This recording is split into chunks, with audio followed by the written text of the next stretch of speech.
Hello friends, तो आज जिस मैं टॉपिक पे बात करने जाने वाला हूँ, तो मैं ऐसा नहीं कह रहा कि इस चीज़ के ऊपर मैंने भी मास्टरी हासिल कर लिया, बिकॉज इस चीज़ पे मास्टरी हासिल करने के लिए शायद पूरी लाइफ भी कम पड़ जाती है।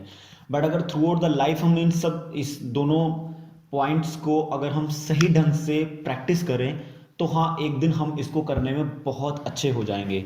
ठीक है, तो ये आज हम बात करने वाले हैं आर्ट ऑफ वर्क के बारे में। तो आर्ट ऑफ वर्क को जानने के लिए सबसे पहले जो दो पॉइंट्स जो आपको बहुत ही डीपली समझ में आने चाहिए। पहला पॉइंट है कि आपकी सबकॉन्शियस माइंड की हालत, मतलब आपके मन की हालत अभी कैसी है। दूसरा है प्रेजेंट की रियलिटी, मतलब प्रेजेंट की कुछ ऐसी रियलिटी है जिसको हम एक्सेप्ट नहीं करते हैं, और वो ये है कि किसी भी सेकंड में हमारी डेथ हो सकती है। मतलब आप एक चीज़ समझिए, हम कोई भी काम क्यों कर रहे हैं? ताकि हमारा फ्यूचर अच्छा हो, हमारा फ्यूचर वैसा ही हो जैसा हम चाहते हैं। बट प्रेजेंट की रियलिटी ये कहती है कि मौत किसी भी सेकंड में आ सकती है। आने वाला जस्ट एक सेकंड आने वाला बाद फ्यूचर क्या है? जस्ट एक सेकंड बाद आने वाला फ्यूचर क्या है? क्या है? मौत। कभी भी आ सकती है, कौन से सेकंड में आएगी ये पता नहीं है, बट हर बार रियलिटी यही कहती है कि जस्ट एक सेकंड बाद आने वाला जो फ्यूचर है वो मौत है। अब इन दोनों पॉइंट्स के ऊपर कैसे आर्ट ऑफ वर्क काम करती है, मतलब जो काम करने की आर्ट है, ये इन दोनों पॉइंट्स के ऊपर डिपेंड करती है। सबसे पहला है, जो भी आपने रिजल्ट अपने, तो पहली बात कर रहे हैं हम लोग सबकॉन्शियस माइंड की, मन के हालत की। तो जो भी रिजल्ट आपने अपने लिए सोचा है कि मैं ये काम करूंगा तो मुझे ये रिजल्ट मिलेगा, तो उस रिजल्ट के हिसाब से आपको अपने छोटे छोटे गोल सेट करने हैं काम के लिए, रिजल्ट के लिए नहीं। या मेरे शब्दों पे ध्यान दो, जो भी रिजल्ट आपने अपने लिए डिसाइड किया है उसके अकॉर्डिंगली आपको छोटे छोटे गोल सेट करने हैं अपने काम के लिए। मतलब मैं इतना टाइम में इतना काम करूंगा, मैं इतने टाइम पे इतना काम करूंगा, मैं इतने टाइम पे इतना काम करूंगा। काम के लिए गोल सेट करो, रिजल्ट के लिए नहीं, बिकॉज रिजल्ट कभी भी आपके हाथ में है ही नहीं। रिजल्ट, आप एक आपने लॉ सुना होगा, every action has equal and opposite reaction. तो जितने ज़्यादा आप सही काम करोगे उतना ही सही रिजल्ट आने के चांसेस बढ़ेंगे, बट जितना ही आप गलत तरीके से काम करोगे उतने ही रिजल्ट के चांसेस गलत आने के बढ़ जाएंगे। तो रिजल्ट डिपेंड करता है कि आप कितना सही ढंग से काम कर रहे हो। अब सही ढंग से काम करने में जो हमें सबसे पहली चीज रोकती है वो हम खुद हैं, मतलब हमारा सबकॉन्शियस माइंड, हमारा मन, हमारी आदतें, हमारी हैबिट्स। अब जब आप वर्क के गोल बनाओगे, जब अपने काम के छोटे छोटे गोल्स बनाओगे, तब आपको क्या करना है? आपको डेली फीडबैक्स देनी है अपने गोल के अकॉर्डिंगली अपने आप को, कि क्या मैंने इतना काम आज किया। और अगर मैंने, जैसे फॉर एग्जांपल, मुझे बॉडी बिल्डिंग करनी है, मुझे बहुत ही हैवी मसल्स बॉडी चाहिए, तो मुझे क्या करना है? मुझे डेली जिम जाना है, अच्छी डाइट फॉलो करनी है, टाइम पे रेस्ट देनी है अपनी बॉडी को, टाइम पे मतलब सोना है, टाइम पे उठना है। मतलब कुछ चीज़ों पे थोड़ा डिसिप्लिन क्रिएट करना पड़ेगा मुझे। अब इसके अकॉर्डिंगली मैं पहले 15 डेज में मान लो एक गोल सेट करता हूँ कि मैं पहले 15 डेज में भाई आधे घंटे एक्सरसाइज करूंगा। अब यहाँ मैं ये डिसाइड नहीं कर रहा कि पहले 15 दिन में मैं इतने मसल्स गेन कर लूंगा, बिकॉज वैसा नहीं हो सकता। अब डेट डिपेंड्स। चांसेस हैं कि आप गेन कर सकते हो, बट अगर आप एक्सपेक्टेशन लगा के बैठो कि 15 दिन के अंदर ही गेन होने चाहिए, अगर 15 दिन के अंदर गेन नहीं हुए, बिकॉज उसमें बहुत सारे फैक्टर्स आ जाएंगे। आपको पहले पता करना पड़ेगा कि मैं कितने घंटे एक्सरसाइज कर सकता हूँ, कितने घंटे एक्सरसाइज करने से उतनी मसल गेन होती है, बिकॉज मसल गेन करना 2-3 साल का काम है। आप इंस्टेंट गेन नहीं कर सकते। इंस्टेंट गेन करोगे तो कुछ ना कुछ पंगा होगा। तो आपको काम के ऊपर फोकस करना है कि पहले 15 दिन में 1 घंटा एक्सरसाइज करूंगा, फिर मैं 2 घंटे एक्सरसाइज करूंगा, क्योंकि जितना ज़्यादा एक्सरसाइज करोगे और जितना ज़्यादा अपनी बॉडी को रेस्ट दोगे, उसके काम करने के हिसाब से रिजल्ट आएगा। तो आपको पहले 15 दिन में फीडबैक देनी है, देखना है कि मैं कितना काम किया था, उसके क्या रिजल्ट आए थे, मैं एक्सरसाइज करने में मुझे कौन कौन से फैक्टर, कौन कौन सी मेरी आदतें मुझे रोक रही थी। क्या मैं जल्दी सो नहीं रहा था, मैं टाइम पे खाना नहीं खा रहा था, और उन आदतों के ऊपर डीपली सोचना है आपको।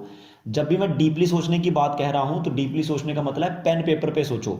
पेन पेपर पे अपने आप को फीडबैक दो, लिखो कि हाँ, मैं आज गया, मैंने एक्सरसाइज करी, मैं ज़्यादा एक्सरसाइज नहीं कर पाया, शायद मैंने रेस्ट नहीं करी थी। फैक्टर्स फाइंड करो कि किन वजह से आपने वो काम सही ढंग से नहीं किया, और फिर डीपली सोचो कि आप उनको ठीक कैसे कर सकते हो। दूसरा पॉइंट है प्रेजेंट की रियलिटी को समझना।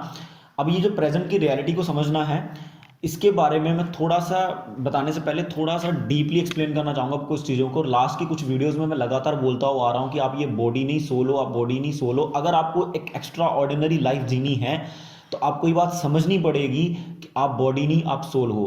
क्योंकि जो भी लोग इस दुनिया में एक्स्ट्रा ऑर्डिनरी लाइफ जी रहे हैं वो इस बात को बहुत ही अच्छे से समझते हैं कि वो बॉडी नहीं है, वो सोल है। क्योंकि आप ऑर्डिनरी लाइफ क्या है, हर कोई समझता है, अपने आप को बॉडी से आइडेंटिफाई करता है। तो जैसे ही मैं ये बात बोलता हूं कि मैं आत्मा हूं, शरीर नहीं हूं, तो पहले मैं शरीर के ढंग से जी रहा था, अब मैं आत्मा के ढंग से जीना शुरू करूंगा। तो इन दोनों में डिफरेंस है। आत्मा एक अलग ढंग से जीवन जीती है और शरीर एक अलग ढंग से जीवन जीता है। जैसे फॉर एग्जांपल मैं बोलूं तुम गरीब हो, तो गरीब आदमी गरीब व्यक्ति के तरीके से जीवन बिताएगा और उसी तरीके से सोचेगा, उसी तरीके से बोलेगा, उसी तरीके से हरकतें करेगा। बट मैं अगर बोलूं कि तुम एक अमीर व्यक्ति हो, तुम्हारे पास बहुत पैसा है, तो अमीर व्यक्ति जैसे बातें करेगा, बोलेगा, चलेगा, लोगों के साथ बैठेगा, उसके बोलने का तरीका, ढंग, सब कुछ अलग होगा। यहाँ पे जब हम पहली बात समझते हैं कि हम शरीर नहीं, हम आत्मा है। दूसरा हमें समझना है कि परमात्मा क्या है हमारी लाइफ में। आत्मा मतलब एनर्जी जो इस बॉडी में बैठी हुई है, जिसको हम आत्मा बोल रहे हैं। और परमात्मा मतलब सुपर एनर्जी। परम मतलब बड़ा, आत्मा मतलब एनर्जी। परम आत्मा, big energy, super soul. Super soul के साथ हमारा क्या कनेक्शन है? अब इतनी बात से ही आप समझ चुके हो कि आत्मा मतलब परमात्मा, इंसान का बच्चा है, मतलब ये बॉडी जो है ये ह्यूमन बीइंग से कनेक्टेड है। बट अगर आत्मा है तो परमात्मा बोला जा रहा है। तो आत्मा और परमात्मा हमारा क्या, माँ बाप और बच्चे वाला रिलेशन है। मतलब परमात्मा हमारे माता पिता हैं और हम आत्मा हैं।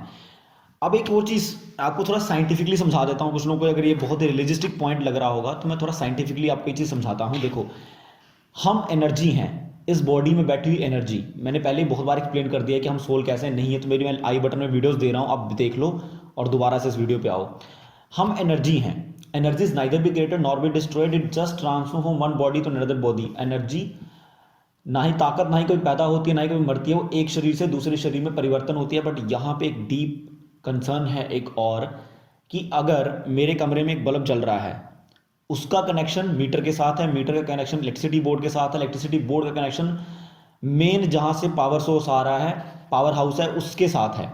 बट अगर मैं अपने रूम के बल्ब का कनेक्शन मीटर से काट दूं, तो बल्ब में तो एनर्जी चली गई, बल्ब में जो इलेक्ट्रिसिटी एनर्जी थी वो तो वहां से चली गई। तो मैं क्या बोलूंगा, एनर्जी खत्म हो गई, एनर्जी मर गई, या एनर्जी एब्सेंट हो गई? वहां पे मैं बोलूंगा एनर्जी एब्सेंट होगी, बल्ब से एनर्जी एब्सेंट होगी, क्योंकि उसको मैंने उसके मेन सोर्स से डिस्कनेक्ट कर दिया। तो यहां पे हम एनर्जी का एक बहुत ही डीप उसके बारे में उसकी एक विशेषता पकड़ के चलो, या फिर क्वालिटी पकड़ के चलो, समझते हैं कि एनर्जी भले ही कभी पैदा नहीं होती, कभी मरती नहीं है, एक शरीर से दूसरे शरीर में परिवर्तन होती है, पर वो अपने सोर्स के बिना एग्जिस्ट नहीं कर सकती। वो हमेशा अपने सोर्स के साथ कनेक्शन बना के रखती है, हमेशा सोर्स के साथ कनेक्शन बना रहता है। और जैसे ही सोर्स के साथ कनेक्शन डिस्कनेक्ट होता है, एनर्जी खत्म हो जाती है। तो इस वीडियो को मैं 2 पार्ट्स में बनाऊंगा, बिकॉज वीडियो बहुत लंबी हो जाएगी, 2 पार्ट्स में वीडियो बनाऊंगा मैं। इस यहां से हम समझते हैं कि हमारी बॉडी में एक एनर्जी है। अब इसका सोर्स कहां है? हमारी बॉडी में एक एनर्जी है, इसका सोर्स कहां है? क्या खाने में सोर्स है? जो व्यक्ति मर रहा होगा उसको खाना खिला दोगे तो जिंदा हो जाएगा? क्या सांस लेने में सोर्स है? तो आप एक चीज देखो, जब सीपीआर दिया जाता है किसी को हार्ट अटैक के टाइम पे, तो हार्ट पहले छाती प्रेस की जाती है, फिर सांस दी जाती है। पहले छाती प्रेस की जाती है, फिर सांस दी जाती है। तो सांस चलने से हार्ट नहीं चलता, हार्ट चलने से सांस चलती है, हार्ट चलने से सांस चलती है, सांस चलने से हार्ट नहीं चलता। ये बात ध्यान में रखो। तो जब हार्ट को कौन चला रहा है फिर?